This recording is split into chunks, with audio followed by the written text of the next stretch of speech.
এই শহরটা দূর থেকে দেখলে খুব ঝকঝকে।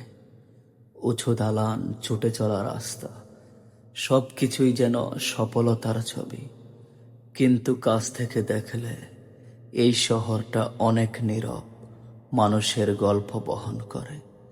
এইখানে প্রতিটা আলো জ্বলে কোনো এক প্রবাসীর ঘাম জড়ানো দিনের বিনিময়ে।